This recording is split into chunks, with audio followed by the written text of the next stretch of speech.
네, 할렐루야. 아멘. 네, 이 자리에 나오신 모든 성도님들에게 하나님의 복이 임하시길 바랍니다. 아멘. 이제 로마서 13장 7절까지 이 앞부분에서는 그리스도인들이 국가와 정부를 향해서 어떤 자세를 가져야 하는지 말씀해 주셨습니다. 1절에서 말했습니다. 각 사람은 위에 있는 권세들에게 복종하라. 권세는 하나님으로부터 나지 않음이 없나니 모든 권세는 다 하나님께서 정하신 바라. 여기서 권세라고 할 때 교회의 권세는 말할 것도 없고 세상의 모든 권세를 하나님께서 정하셨다는 사실입니다. 여러분 믿으십니까? 예, 아멘. 그렇다면 하나님의 주권을 인정한다면 그리스도인들의 가져야 될 자세는 분명해지겠죠. 세상 권세자들에게 우리가 복종할 때 진노 때문에 공권력이 무섭기 때문에 복종하는 것이 아니라 그리스도인의 양심을 따라서 그렇게 하라라고 말했습니다. 우리는 하나님이 주신 선한 양심으로 국가와 정부를 위해서 축복하며 기도할 수 있어야 합니다. 이제 하나님께서 주신 이 말씀, 본문 말씀은 8절부터는 이웃과의 관계에 있어서 어떻게 대해야 할 것인지 말해줍니다. 그리고 11절부터는 개인의 경건을 위해 무엇을 힘써야 하고 왜 빛의 갑옷을 입어야 하는지 말해주고 있습니다. 빛의 갑옷. 그리스도인들은 왜 빛의 갑옷을 입어야 할까요? 오늘 본문을 보시면 첫째로 그리스도인은 사랑함으로 율법을 완성해야 하는 자들이기 때문입니다. 8절을 보십시오. 피차 사랑의 빛 외에는 아무에게든지 아무 빛도 지지 말라. 남을 사랑하는 자는 율법을 다 이루었느니라 라고 했습니다. 로마서의 큰 주제 중에 하나가 율법이 아닌 오직 믿음으로 의롭다함을 얻는다 였습니다. 그런데 본문 말씀에서 율법을 이루기 위해서 힘써야 한다고 하니까 지금까지 말했던 것과는 좀 다른 말인가 오해할 수 있습니다. 그 의미를 오해하면 안 됩니다. 여기서 율법을 이루기 위해 힘쓴다는 것은 율법을 지켜서 의로워지려고 하는 것이 아닙니다. 로마서 3장 28절에서 이렇게 말했습니다. 그러므로 사람이 의롭다 하심을 얻는 것은 율법의 행위에 있지 않고 믿음으로 되는 줄을 우리가 인정하노라 라고 했습니다. 당연히 율법으로는 의롭다함을 얻을 수 없습니다. 그러면 왜 우리는 사랑함으로 율법을 이루기 위해서 힘써야 할까요? 구원 이후에 원래의 하나님의 형상을 점점 회복하기 위해서입니다. 원래 사람은 하나님께서 창조하실 때 창조된 목적은 사랑하기 위해서였습니다. 사랑하기 위해서. 문제는 하나님을 사랑하고 그리고 이웃을 사랑하는 것이 본래 인간 창조의 목적이었습니다. 하나님은 삼위일체의 하나님이시죠. 그리고 사랑의 하나님이십니다. 성부, 성자, 성령 하나님께서 영원전부터 서로 사랑하시고 세 분이시지만 사랑으로서 하나 되시는 그 형상을 가지고 계셨죠. 우리에게 이 형상을 물려주시고자 했습니다. 예언도 패하고 방언도 그치고 지식도 패하게 될 것이지만 사랑은 영원히 떨어지지 않을 것이다 라고 했습니다. 사람이 사랑을 잃어버린 이유가 무엇이었습니까? 사람이 이기적이 되고 다른 사람을 미워하는 것은 죄 때문이었습니다. 죄의 열매입니다. 그러므로 이제 그리스도인들은 서로를 사랑함으로써 하나님의 자녀됨의 열매를 맺어야 한다는 것입니다. 이것은 당연한 결과죠. 자연스러운 변화입니다. 천국은 영원토록 사랑 안에서 거하는 곳입니다. 영원토록 사랑 안에서 거하는 것이고, 교회 공동체는 이 사랑을 훈련하고 연습하는 그러한 모임입니다. 또 왜 사랑함으로 율법을 이루기 위해서 힘써야 할까요? 율법을 완성하기 위해서 힘쓰는 것은 구원 이후의 그리스도인들의 의무이기 때문입니다. 우리 갈라디아서 5장 13, 14절을 찾아보겠습니다. 갈라디아서 5장 13, 14절 같이 한번 찾아보겠습니다. 갈라디아서 5장 13, 14절 같이 읽습니다. 형제들아, 너희가 자유를 위하여 부르심을 입었으나 그러나 그 자유로 육체의 기회를 삼지 말고 오직 사랑으로 서로 종노릇하라. 온 율법은 네 이웃 사랑하기를 네 자신같이 하라 하신 한 말씀에서 이루어졌나니. 아멘. 예수 그리스도께서 우리에게 자유를 주셨습니다. 우리에게 주신 자유는 내 마음대로 편하게 살아라라고 주신 것이 아닙니다. 이웃을 사랑함으로 종노릇해라라고 주신 자유입니다. 그것이 자유를 주신 이유입니다. 사랑은 이웃과의 관계뿐만 아니라 교회 공동체 안에서도 필수적인 것입니다. 에베소서 4장 32절에 보면 이렇게 말합니다. 서로 친절하게 하며 불쌍히 여기며 서로 용서하기를 하나님이 그리스도 안에서 너희를 용서하심과 같이 하라라고 했습니다. 우리를 용서했는데요. 뭐든지 다 용서해 주셨죠. 그러니까 우리도 하나님이 그리스도 안에서 서로를 용서하심과 같이 용서해야 됩니다. 예수님은 자신을 따르는 무리들이 예수님의 제자인가 아닌가를 알아보려면 무엇을 보라고 했습니까? 서로 사랑하는지 보라고 했습니다. 서로 사랑하는지 여부를 보면 예수님의 제자인가 아닌가 알 수 있다고 했습니다. 사랑은 참 제자들을 알아보는 시금석입니다.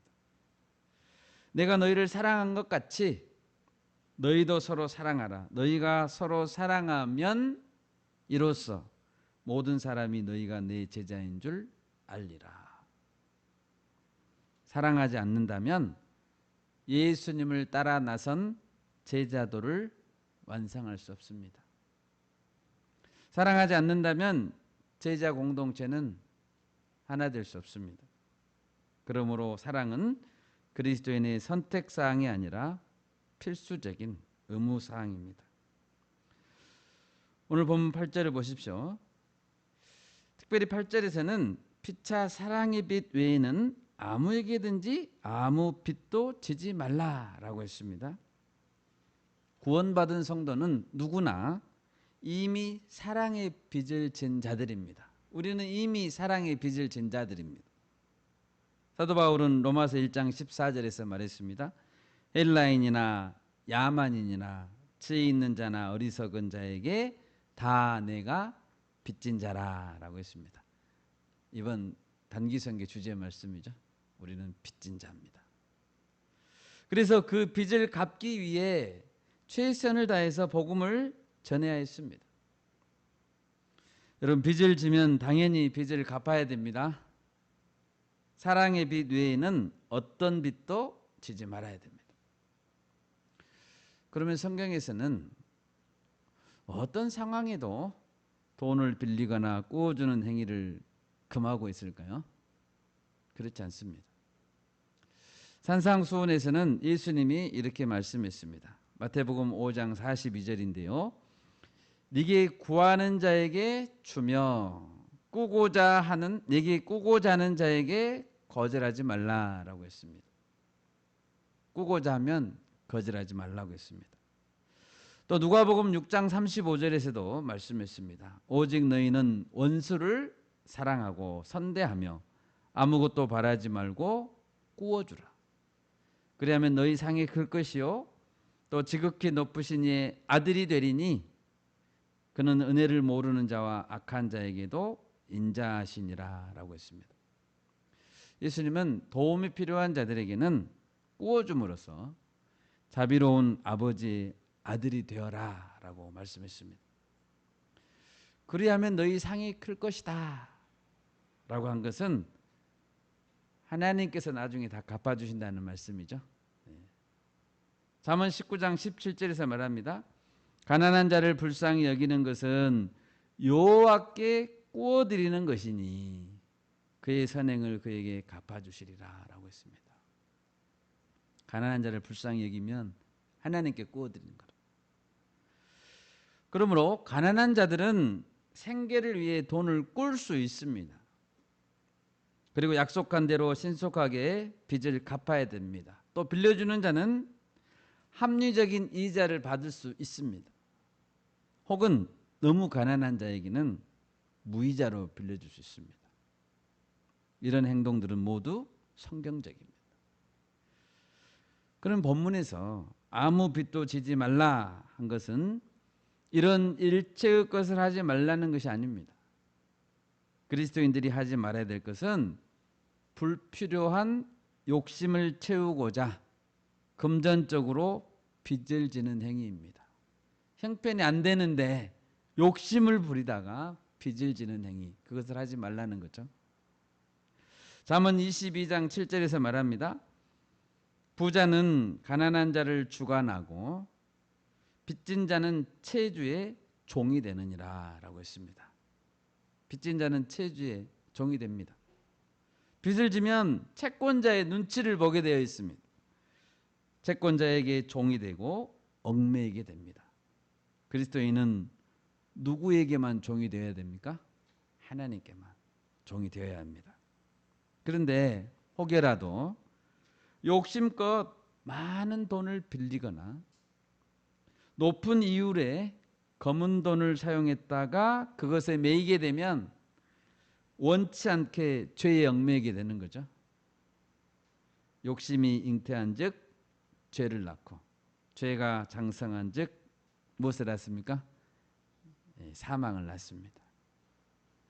그래서 돈에 빚을 지면 안 됩니다. 우리는 율법의 완성을 위해 세상 가운데서 이웃을 사랑해야 하고 사랑의 빚 외에는 지면 안 됩니다. 오늘 본문에서 두 번째로 왜 빛의 갑옷을 입어야 하는가? 그리스도인은 깨어 있어서 영적 싸움을 싸워야 하는 자들이기 때문입니다. 사도 바울은 벌써 자다가 이제는 깰 때가 되었다라고 말합니다. 11절을 보십시오. 바울은 너희가 이 시기를 알거니와 라고 합니다. 이 시기란 어떤 시기일까요? 무엇이 가까워졌다는 의미죠? 11절에 보면 자다가 깰 때, 구원의 때라고 했습니다. 12절에서는 낮이 가까웠다라고 했습니다. 모두 다 구원의 완성의 때를 의미합니다. 그리스도의 재림의 때를 가리키고 있습니다. 이젠 자다가 깰 때가 벌써 됐습니다. 영적으로 깨라는 거죠. 이 말은 먼저 사도 바울이 마지막 날의 임박성에 대해서 강조하고 싶은 말입니다. 마지막 날이 임박했다라는 거죠. 우리는 마지막 날이 가까웠어요 라고 말하면 대부분 사람들이 어떤 반응을 보이는 것을 보게 됩니까? 대부분 사람들은 별로 놀라지 않습니다. 그런데 이렇게 말하면 놀라십니다. 지난주에 받았던 조직검사에서 암이 나왔습니다. 이렇게 말하면 놀라십니다. 당연하죠. 수술을 꼭 받으셔야 됩니다. 그리고 절망합니다. 그 결과를 통보하는 것은 참으로 어렵습니다. 이젠 자다가 깰 때가 됐습니다 라고 하는 것은 이런 암 진단보다 훨씬 더 심각한 임박성인 것입니다. 여러분 1세기의 사도 바울이 이 로마서를 쓰면서 그날이 가까웠다라고 했다면 1세기에 그 말 했다면 지금은 몇 세기입니까? 21세기잖아요. 지금은 얼마나 더 그날이 가깝겠습니까? 주님이 이제 다시 오시면 그때는 모든 것이 종료됩니다. 주님이 오시면 종료라고요. 더 이상 복음을 들을 기회도 없습니다. 복음을 전할 이유도 없습니다. 주님이 오시면 암 선고를 드는 것보다 훨씬 심각합니다. 여러분, 우리는 이런 임박한 상황 가운데 있다는 겁니다. 그런데 이런 경고의 말을 듣고도 무관심하거나 농담처럼 여기는 자들이 많습니다. 우리 베드로후서 3장을 찾아보겠습니다. 베드로후서 3장 3절에서 5절입니다. 베드로후서 3장 3절에서 5절 말씀 같이 한번 읽겠습니다. 먼저 이것을 알지니 말세에 조롱하는 자들이 와서 자기의 정욕을 따라 행하며 조롱하여 이르되 주께서 강림하신다는 약속이 어디 있느냐? 조상들이 잔 우로부터 만물이 처음 창조될 때와 같이 그냥 있다 하니 이는 하늘이 옛적부터 있는 것과 땅이 물에서 나와 물로 성립된 것도 하나님의 말씀으로 된 것을 그들이 일부러 잊으려 함이로다. 아멘. 방탕하며 술 취하며 음란한 것을 좋아하며 호색하는 자들, 그들이 말합니다. 지금까지 2000년 동안 안 오셨는데 2000년 동안 안 오셨는데 도대체 언제 오신다는 겁니까? 강림하신다는 약속은 거짓말입니다. 이러면서 그들은 하나님의 경고를 무시하고 잊으려 합니다. 얼마나 잘못된 행동입니까? 우리는 매일매일이 마지막 날이라고 여기며 살아야 합니다. 아멘.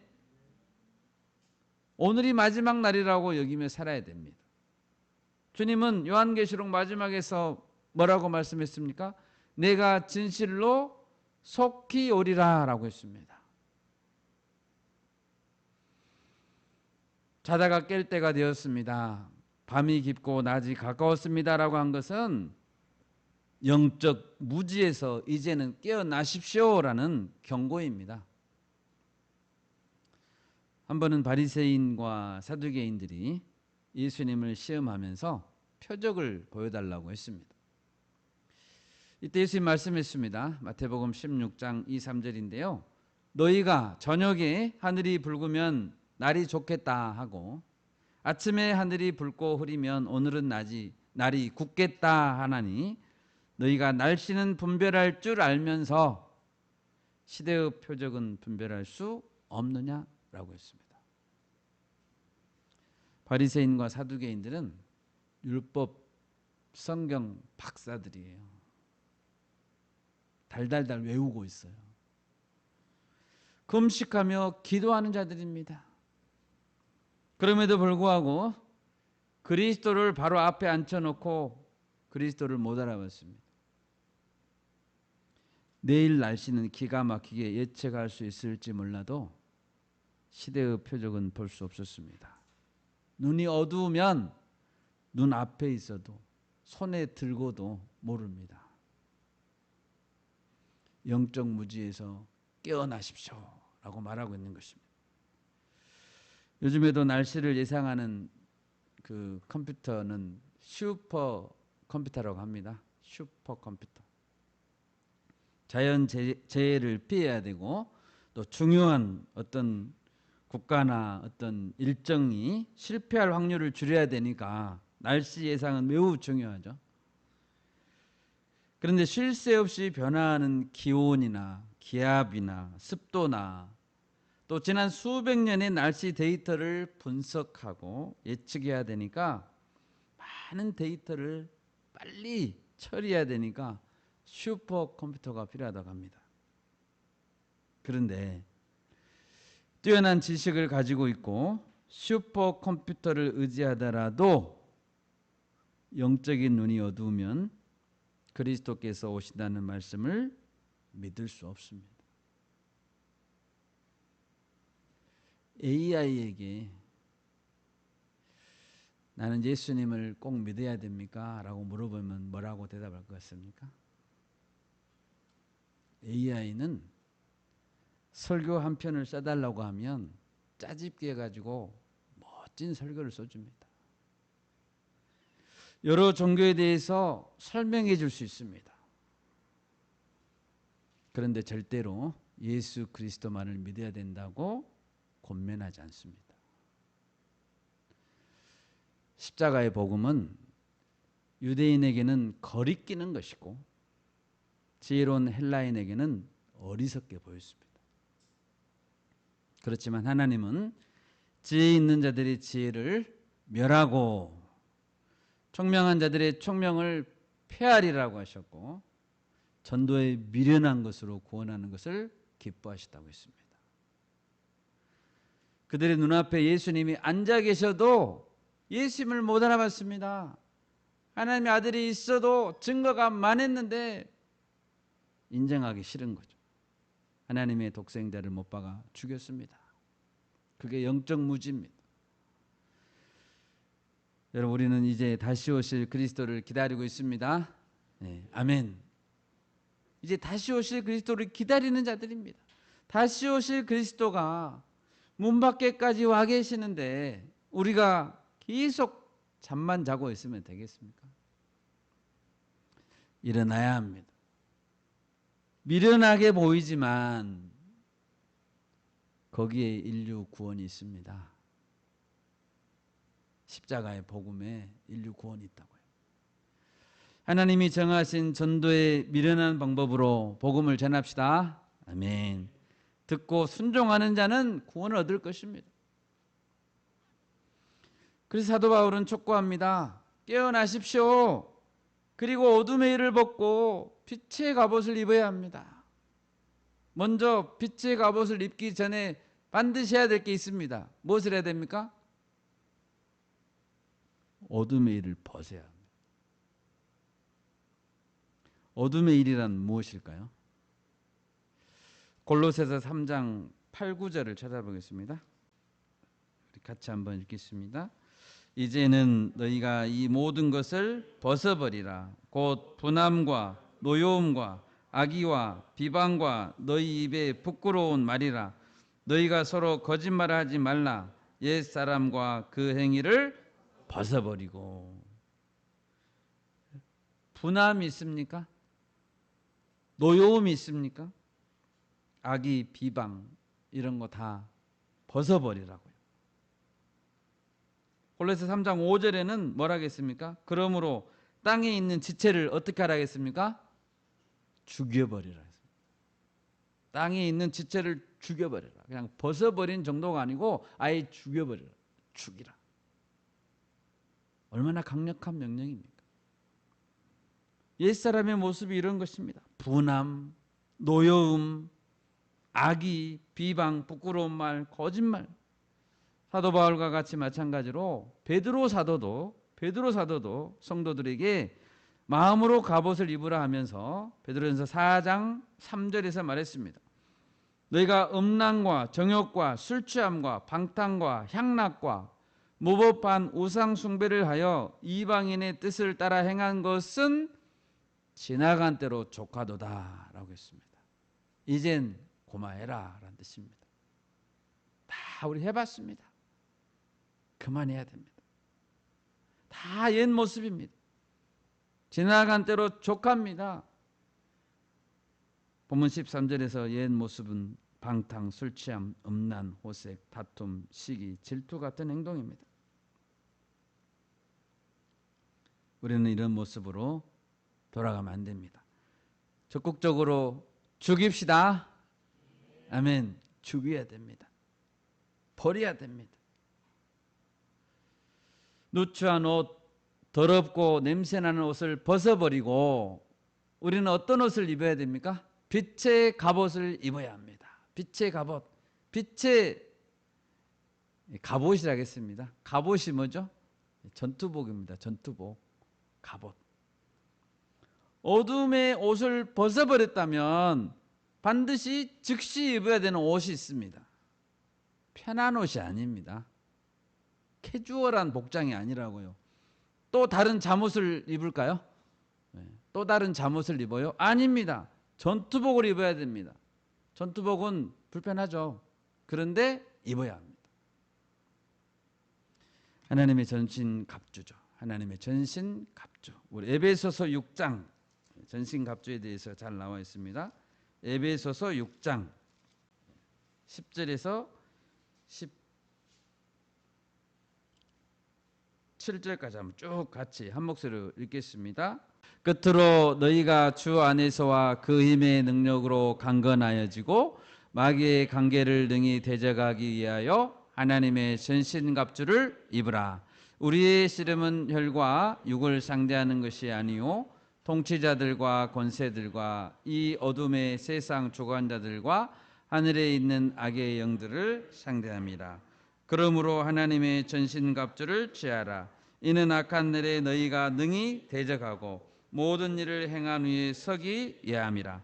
그런즉 서서 진리로 너희 허리띠를 띠고 의의 허신경을 붙이고 평안의 복음이 준비한 것으로 신을 신고 모든 것 위에 믿음의 방패를 가지고 이로써 능히 악한 자의 모든 불화살을 소멸하고 구원의 투구와 성령의 검 곧 하나님의 말씀을 가지라. 아멘.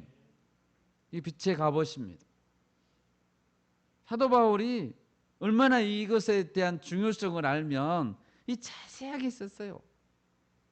머리에 그냥 이미지로 그냥 머리에 그냥 잘 새겨지도록 갑옷의 요소를 진리, 의, 믿음, 복음, 구원의 확신 같은 꼭 필요한 요소들로 우리의 마음을 보호해야 된다는 것을 말하고 있습니다. 그리고 손에는 하나님의 말씀, 성령의 검을 들어라 라고 했습니다. 어둠의 일을 죽이고 벗었다고 해서 마귀의 관계는 그치지 않습니다. 마귀는 절대로 포기하지 않아요. 마귀는 없어지지 않아요. 잘라도 계속 자라나는 독버섯과 같습니다. 계속 자라납니다. 죽여도 안 죽습니다. 우리의 싸움은 이런 악한 영들을 상대하는 싸움이라고 분명히 말하고 있습니다. 그러므로 우리의 전투는 아침마다 새로 시작됩니다. 아침마다 오늘의 전투가 시작된다고요.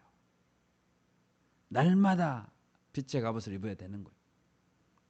이 전투는 몇 사람만 하는 전투가 아닙니다. 모든 성도들은 이 싸움에 참가하는 그리스도의 군사들입니다. 우는 사자와 같이 삼킬 자를 찾는 마귀의 공격은 결코 느슨해지거나 멈추지 않습니다. 방심하지 마십시오. 마귀는 나의 가장 취약한 점을 알까요? 모를까요? 압니다. 너무 잘 압니다. 내 가장 취약한 점. 그래서 좀 있으면 또 공격합니다. 반드시 그것을 노립니다. 쓰러질 때까지 또 노립니다. 우리가 이런 사실을 항상 잊지 않는 것만으로도 대비할 수 있습니다. 아, 영적 싸움을 해야 되는구나. 마귀는 나의 취약한 점을 잘 알고 있구나. 이 사실을 아는 것만으로도 우리는 이기고 들어가는 거예요. 기독교 사상의 최고봉이라고 일컬어지는 어거스틴이라는 사람이 있습니다. 그는 오직 은혜로 구원을 얻는다는 교리를 세웠고 그의 사상은 루터나 칼빈 신학의 근간이 됐습니다. 훌륭한 분이죠. 그런데 그는 젊은 시절에는 훌륭하지 않았습니다. 마니교라는 이교에 심취하기도 했고 방탕하게 살았던 때가 많았습니다. 그런 어거스틴이 변화되는 계기가 있었습니다. 그것은 오늘 본문 말씀을 읽고 나서 변화됐습니다. 어거스틴이 어느 날 이 말씀을 읽었죠. 밤이 깊고 낮이 가까웠으니 그러므로 우리가 어둠의 일을 벗고 빛의 갑옷을 입자. 낮에와 같이 단정히 행하고 방탕하거나 술 취하지 말며 음란하거나 호색하지 말아라. 그는 이 말씀을 깊이 새기고 변화됐습니다. 여러분, 어둠은 결코 빛을 이기지 못합니다. 아멘. 그런데 어둠은 항상 우리 가까이 있습니다. 날마다 빛의 갑옷을 입지 않는 자는 항상 취약합니다. 항상 넘어집니다. 우리가 날마다 자신의 갑옷을 점검하고 옆 사람의 갑옷도 점검해 줍시다. 아멘. 그리고 튼튼히 무장할 수 있기를 바랍니다. 마지막 셋째로, 그리스도인들은 그리스도로 옷 입고 영적인 일을 도모해야 된다라고 말하고 있습니다. 14절을 보십시오. 오직 주 예수 그리스도로 옷 입고 정욕을 위하여 육신의 일을 도모하지 말라. 12절에서 빛의 갑옷, 또 14절에서는 그리스도로 옷 입고라고 했습니다. 12절의 빛의 갑옷은 마귀와의 영적 전투를 강조하는 단어라고 한다면, 14절에서 주 예수 그리스도로 옷 입는다는 것은 예수 그리스도와 끊임없이 지속되는 거룩한 교제, 영적인 교제를 의미합니다. 요한계시록 7장에 보면 각 나라와 족속과 백성과 방언에서 아무도 능히 셀 수 없는 큰 무리가 흰 옷을 입고 손에 종려나무 가지를 들고 보좌 앞과 어린 양 앞에 서서 찬양했습니다. 유명한 찬양이죠. 어떤 찬양입니까? 구원하심이 보좌에 앉으신 우리 하나님과 어린 양에게 있도다라는 찬양을 했습니다. 이때 장로들 중에 하나가 묻습니다. 이 흰 옷 입은 자들이 누구냐? 그리고 그가 대답했습니다. 요한계시록 7장 14절인데요. 내가 말하기를 내 주여 당신이 아시나이다 하니 그가 나에게 이르되 이는 이 사람들은 큰 환난에서 나오는 자들인데 어린 양의 피에 그 옷을 씻어 희게 하였느니라. 빨간 피로 씻는데 그 옷이 하얘진다는 겁니다. 큰 환난을 통과해서 나오는 자들이라는 거죠. 성도는 마지막 때를 살면서 환난을 통과해야 합니다. 마지막에 보좌 앞에 설 자들은 환난을 통과하고 승리의 노래를 부르는 자들입니다. 그들은 모두 어린 양의 피에 옷을 씻은 자들입니다.